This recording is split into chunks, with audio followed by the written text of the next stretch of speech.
नमस्कार, मैं मानवी ठाकुर। आप देख रहे हैं न्यूज 24 फास्ट एक्सप्रेस। आज की कुछ खास खबरें। पिस्तौल दिखाकर धमकाने का आरोप, गोपाल शर्मा पर मुकदमा दर्ज, भाकियों ने दी आंदोलन की चेतावनी। पड़ोत में हुई बैठक में नई कमेटी का गठन, निष्पक्ष जांच नहीं हुई तो होगा बड़ा आंदोलन। पड़ोत नगर की महाराजा अग्रसेन धर्मशाला में रविवार को भारतीय किसान यूनियन की बैठक आयोजित हुई। बैठक में संगठन की नई नगर कमेटी का गठन किया। साथ ही किसान नेता गोपाल शर्मा के खिलाफ दर्ज एफआईआर को लेकर गहरा रोष व्यक्त करते हुए जांच की मांग उठाई। संगठन ने चेतावनी दी, यदि पूरे प्रकरण की जांच नहीं हुई तो जिले भर में आंदोलन किया जाएगा। बैठक में गोपाल शर्मा ने कहा, उनका राजीव बजीतपुर के साथ जमीन संबंधी विवाद चल रहा है। आरोप है इसी विवाद के दौरान पूर्व नगर पालिका अध्यक्ष अमित राणा ने उनके घर पहुंचकर पिस्तौल दिखाते हुए जान से मारने की धमकी दी और परिवार को भयभीत किया। उन्होंने बताया, घटना के बाद वह बागपत पुलिस अधीक्षक सूरज कुमार राय से मिले थे। एसपी ने मामले की जांच कर कार्रवाई का आश्वासन दिया था। गोपाल शर्मा का कहना है, रविवार सुबह उन्हें जानकारी मिली, उनके खिलाफ एफआईआर दर्ज कर ली गई है। इससे संगठन के पदाधिकारियों किसानों में आक्रोश फैल गया। बैठक में मौजूद वक्ताओं ने कहा, पीड़ित की शिकायत पर कार्रवाई करने के बजाय उसी के खिलाफ मुकदमा दर्ज होना कई सवाल खड़े करता है। उन्होंने मामले की निष्पक्ष एवं पारदर्शी जांच किए जाने की मांग की। बैठक को संबोधित करते हुए भाकियों के नेताओं ने कहा, किसानों का उत्पीड़न किसी भी कीमत पर बर्दाश्त नहीं किया जाएगा। यदि निष्पक्ष जांच कर वास्तविक दोषियों के खिलाफ कार्रवाई नहीं की गई तो संगठन तहसील से लेकर जिला मुख्यालय तक चरणबद्ध आंदोलन शुरू करेगा, जिसकी जिम्मेदारी प्रशासन की होगी। पदाधिकारियों ने किसानों से एकजुट रहने का आह्वान करते हुए अन्याय के खिलाफ संगठन मजबूती से खड़ा रहेगा और किसानों के सम्मान और अधिकारियों की रक्षा के लिए पदाधिकारियों ने किसानों से एकजुट रहने का आह्वान करते हुए कहा कि अन्याय के खिलाफ संगठन मजबूती से खड़ा रहेगा और किसानों के सम्मान एवं अधिकारों की रक्षा के लिए हर स्तर पर संघर्ष करेगा। इस अवसर पर इससे कार्यक्रम के संयोजक दीपक शर्मा, एडवोकेट राधेश्याम शर्मा, योगेश प्रधान, लव कश्यप, जिला अध्यक्ष कांग्रेस पार्टी सेवाराम शर्मा, चौधरी अनिल शर्मा, आगे बालक राम त्यागी, थांबा चौधरी हरिओम शर्मा, थांबा चौधरी बड़ोत, हरिभजन शर्मा, सिनौली थांबा चौधरी, कालीचरण शर्मा, किसान यूनियन ए राजनीतिक के तहसील अध्यक्ष राजेंद्र चौधरी, भारतीय किसान यूनियन अराजनीतिक के जिला अध्यक्ष सहदेव प्रधान आदि लोग मौजूद रहे। राजीव के साथ विवाद चला हुआ था, जिसका मुकदमा बागपत न्यायालय में विचाराधीन है और डीआरटी कोर्ट से उसमें स्टे भी है। लेकिन उसके बावजूद भी अमित राणा मेरे घर पे आता है और आने के बाद मेरे घर पे मेरे परिवार वालों को बाहर सड़क पर गाड़ी विरोध करता है, धमकाता है। उसके बाद सराय रोड पे जबरदस्ती मेरी गाड़ी रोक के मेरा अपहरण करने की कोशिश करता है। उससे पहले की 4 तारीख को लोगों ने मुझे बुलाया, जब मुझे बंधक बना कर रखा, जिसमें मुझे बड़ोद थाना लेके गए। 2 से 3 घंटे तक मुझे वहाँ बंधक बना कर रखा कि मैं तुम्हारे पर चरस लगाऊंगा, अफीम लगवाऊंगा, इसे बंद करवाऊंगा। उसके बावजूद फिर भी मैं परेशान हो गया, पीड़ित हो गया अपने सभी भाइयों से, सभी समाज के लोगों से, क्योंकि मेरा जन्म जो है वो ब्राह्मण समाज में हुआ है। मैंने सभी से अपील की कि मेरा इसमें सहयोग करें, मेरा साथ दें। माननीय कप्तान साहब को भी एक एप्लीकेशन दी गई, जिसमें उन्होंने कार्रवाई का आश्वासन दिया, लेकिन कार्रवाई कुछ नहीं हुई। तो पावर का इस्तेमाल करते हुए, पैसे का इस्तेमाल करते हुए, अपनी दबंगी का इस्तेमाल करते हुए मेरे ही खिलाफ मुकदमा दर्ज करा दिया गया। मेरा अपने समाज से, अपने घर परिवार से, सभी लोगों से अनुरोध है, चाहे वो मेरी बिरादरी का हो, चाहे अदर, सोचना कि जो तुम्हारा हित करता है तो उसी के साथ रहते हो, उसी का गुणगान करते हो, ना अपने बच्चों का भविष्य है, ना अपना खुद का भविष्य है। आय तुम्हारे पास नहीं, स्रोत तुम्हारे पास नहीं, जमीन तुम्हारे पास नहीं, जायदाद तुम्हारे पास नहीं, बच्चे तुम्हारे कामयाब नहीं, फिर सब लोगों ने अपनी बात कही। और जिस तरह की जो बात है, चूंकि हम लोग एक सभ्य समाज का हिस्सा, और किसी भी सभ्य समाज के अंदर मैं समझता हूं कि जिस तरह के पद पर पूर्व चेयरमैन साहब थे, वो कस्बा बड़ोद के प्रथम नागरिक थे। उनकी तो स्वयं ये जिम्मेदारी बनती है कि गांव, इस कस्बे के अंदर नहीं, पूरे क्षेत्र के अंदर कहीं कोई इस तरह की बात हो तो चूंकि वो प्रथम नागरिक थे तो उनकी स्वयं की जिम्मेदारी बनती है कि वो अपनी जिम्मेदारी उठाकर उन सब चीज़ों को निस्तारित करने का काम करें, ना कि किसी इस तरह के कृत्य में कहीं उलझने का काम करें। और चूंकि आप राजनीति जैसे एक सामाजिक पेशे से जुड़े हुए हैं तो आपका एक कहीं अन्याय हो, कहीं कोई बात हो, कहीं किसी का शोषण हो तो उसके खिलाफ आप अपनी आवाज़ उठाएं, ना कि किसी की आवाज़ दबाने का काम। तो यहाँ सब लोगों ने अपनी बात कही। बहुत सारी चीज़ें हैं भाई का क्या लेन देन प्रकरण, वो आप अपनी जगह थे, वो अपनी जगह। लेकिन चूंकि बात कानून व्यवस्था की, बात प्रशासनिक व्यवस्थाओं की, बात ताकत की है, बात सरकार की, तो यहाँ समझना होगा प्रशासन को भी कि जो भी निष्पक्ष कार्रवाई है आप वैधानिक तौर पर जांच कराएं।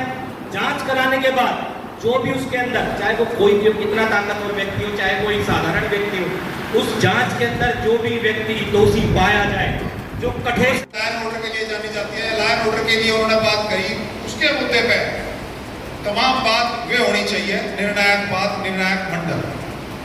अब भैया जैसे गोपाल जी का प्रकरण पिछले चला हुआ है, कुल मिलाकर बात टोटल ये है कि जो हम 5 दिन से 4 दिन से आराम से प्रशासन से बात करने से लगे हुए थे, वो प्रशासन ने अनदेखा करा, तभी गोपाल डीआईजी साहब के पास गया। डीआईजी साहब ने जो आदेश करे वो सब आप लोग के संज्ञान में आ गया।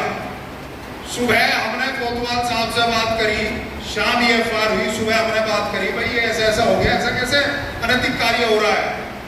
उन्होंने हमें कहा, कहने लगा शर्मा जी कुछ ज्यादा करने की, हंगामा शोर करने की जरूरत नहीं, आज कल में एफआईआर उसके खिलाफ भी हो जाएगी। ये आश्वासन डीआईजी साहब ने भी दिया, ये आश्वासन एसपी साहब ने भी दिया, ये आश्वासन कोतवाल साहब ने भी दे दिया। लेकिन अगर वे आश्वासन ही देवर निर्णय कोई करे ना, तो फिर निर्णायक मंडल को और यहाँ लोगों को बैठ के जिम्मेदारी लेनी जरूरी है। यहाँ एलआईयू प्रशासन के आदमी बैठे, मैं उन्हें भी कहना चाहता हूँ कि यहाँ जो आदमी बैठे हैं वे एक आदमी 1,000 के बदले है एक आदमी। और प्रशासन को बता दो, लोकतंत्र में अहंकार घमंड चलता नहीं। भारतीय जनता पार्टी सरकार हमारी वोटों से आई है, किसी और की वोटों से आ नहीं रही। और अभी ताजा उदाहरण धर्मेंद्र प्रधान जी का भी और शिक्षा मंत्री का, कि पब्लिक के सामने अहंकार चलता नहीं। अगर यही अहंकार की बात है तो 2 दिन में कल को हम निर्णय ले देंगे और कावड़ चल रही, रास्ता बंद हो सके, 10 दिन 15 दिन में कुछ हमारा बिगड़े नहीं, तहसील को कलेक्ट्रेट का ठिकाना ठीक कर देंगे, वहां ट्रैक्टर रूपी टैंक खड़े हो जाएंगे और आदमी खड़े हो जाएंगे। ये आपकी वीडियो के माध्यम से जिला प्रशासन सुन लो इस बात को से। और हम कह रहे, हम समाज के जिम्मेदार व्यक्ति हैं, शांत बैठे अनुशासन में कार्य कर देंगे। दूसरे का अहंकार, दूसरे की बदमाशी इस बढ़ोत में चलनी देने के नहीं। वे जमाने चले गए, बड़े दबंग और बड़े बदमाश जेलों में ठूस रखे। तो कार्रवाई ठीक कर लो। जो सिविल का मैटर था तुम क्रिमिनल में लिए, और जो क्रिमिनल का मैटर है वो अब तक तुमने लागू करानी, उस पर एफआईआर कल तक दर्ज कर दी जाए। हम एलआईयू जो यहाँ भाई बैठे हैं उन्हें वो बता दो आला अधिकारियों को कि उनका डिसीजन ही हुआ है कि कल तक या सांझ तक इसमें मुकदमा दर्ज कर लो, सब कुछ ठीक ठाक रहेगा। वरना अनुशासन या लाइन ऑर्डर को गड़बड़ाता है तो उसकी जिम्मेदारी सारी जिला प्रशासन और ब्लॉक प्रशासन की रहेगी, हमारी नहीं होने की। मैं धन्यवाद। और आगे मैं सहदेव प्रधान जो किसान यूनियन के जिला अध्यक्ष, मैं योगेश प्रधान जी जो पूर्व में कांग्रेस के जिला अध्यक्ष भी रह चुके और किसानों की आप भी अपनी बात रखी आपने, लेकिन तो सभी जानते हैं। लेकिन जैसे एफआईआर वगैरह की गई, आपको किन धारा पे ये 420 में 420 धारा में मुकदमा दर्ज करा गया है, जबकि मैं पीड़ित हूँ, मेरी कोई सुनवाई नहीं हो रही है। मैं खुद बीजेपी का कार्य करता हूँ, पिछले 20-25 साल से बीजेपी में एक प्रोग्राम भी कराए हैं, सब चीज़ें करा रहा हूँ, लेकिन उसके बावजूद मेरा शोषण हो रहा है। मेरी रिपोर्ट दर्ज नहीं की जा रही है, मेरे घर पे भी हमला हुआ है, रास्ते में मुझे मेरा भी अपहरण करने की कोशिश की गई है, लेकिन उसके बावजूद भी मेरी कोई सुनवाई नहीं हो रही है। उल्टा मेरे खिलाफ मुकदमा दर्ज करा दिया गया है, जबकि यह मुकदमा पहले से ही बात पर किसी भी कोर्ट में दर्ज है। एक मुकदमा पहले ही कोर्ट में दर्ज है, तो उसमें एफआईआर कैसे दर्ज हो जाएगी? आपको पैदल गाड़ी में किस प्रकार किसी प्रकार की कोई एफआईआर हुई आपकी? हाँ, मेरे खिलाफ कुछ मुकदमे दर्ज हैं, लेकिन वो सब मान्य न्याय में विचाराधीन है और मेरे खिलाफ ऐसा कोई संगीन अपराध नहीं है, ना ही ऐसा कोई संगीन मुकदमा है। आपने कहा कि आप बीजेपी के कार्यकर्ता हैं, क्या आपको पार्टी पर विश्वास नहीं है? ये हमारी पार्टी ही तो कर रही है, ये पार्टी के जो कुछ अधिकारी हैं, ये नीचे जो छोटे लोग हैं उनको दबा रहे हैं। हम कार्यकर्ता हैं, जो बड़े पदाधिकारी हैं वो छोटे अधिकारी को दबा रहे हैं, जबरन उनकी संपत्तियों का हनन कर रहे हैं, जबरन उन लोगों का हनन कर रहे हैं, ऊपर से धमकी दे रहे हैं, अपहरण कर रहे हैं, जबरन बंधक बनाकर थाने में बिठाया जा रहा है, वहाँ पे टॉर्चर किया जा रहा है, और उसके बावजूद भी प्रशासन कप्तान साहब से अनुरोध किया कि आप 4/6 की घटना जो ये है आप थाने की फोटो से निकलवाई जाए। हमारी कोई सुनवाई नहीं हो रही, कोई वीडियो नहीं निकलवाई जा रही, कोई सुनवाई नहीं हो रही किसी भी प्रकार की। अमित राणा के खिलाफ एफआईआर हो, अगर कल तक परसों तक एफआईआर नहीं होती तो निश्चित रूप से पुलिस प्रशासन के खिलाफ अमित राणा के खिलाफ एक्शन करवाने के लिए आपको एकजुट होकर कोई बड़ा एक्शन लेना पड़ेगा। मैं इस जो निर्णायक मंडल है, जो हमारे मंचासीन है, तो इनसे अनुरोध करता हूँ कि जो बातचीत हो चुकी है, वे काफी बातचीत हो चुकी है, तोड़ मोड़ बात बिल्कुल नहीं। वो स्थिति बहुत पीछे चली गई कि बुला के दो पक्षों की बात करा, फैसला लेने का राजीव के साथ, अमित राणा के साथ कोई फैसला नहीं, ना देना देना उसके साथ। वो केवल उसको गुंडागर्दी की, उसको धमकाया, घर के बच्चों की बेइज्जती करी और इसको गोली दिखाई, इसका अपहरण किया। उसके खिलाफ मुकदमा कायम होना चाहिए। सारी राजनीति, सारा संघर्ष केवल इस बात पे कि अमित राणा के खिलाफ मुकदमा हो और राजीव का रिश्ता जो भी है इस का मुकदमा कायम हो गया, जांच करके पुलिस कानूनी कार्रवाई करे और इसकी ये जो डीआईजी साहब ने कहा वो मुकदमा कायम हो और दोनों पक्षों के साथ कानून के अनुसार कार्रवाई हो और हमारा पूरा सोल्डरिटी, हमारी ईमानदारी, हमारी दृढ़ता आपके साथ है। और बिल्कुल जितने लोग यहाँ बैठे, डॉक्टर साहब ने कहा हम केवल आपके लिए आए, डॉक्टर ने स्पष्ट कहा, और सभी लोग केवल आपके नाम से आए। आपके साथ जो न्याय हो रहा है इसमें आपकी मदद करने के लिए आए। सभी पूरा समाज जितने आए, ये एक एक आदमी हजार आदमी से किताबों से कम नहीं। क्या उद्देश्य था, कहाँ बुलाई गई? ये आज पंचायत 36 बिरादरी की अग्रसेन भवन कोताना रोड पर बुलाई गई। ये पंचायत इसलिए बुलाई गई है कि गोपाल शर्मा को न्याय मिल सके। गोपाल शर्मा जी ने पूर्व नगर पालिका अध्यक्ष अमित राणा का आरोप लगा रखा है कि उसने मेरा अपहरण करने का प्रयास किया।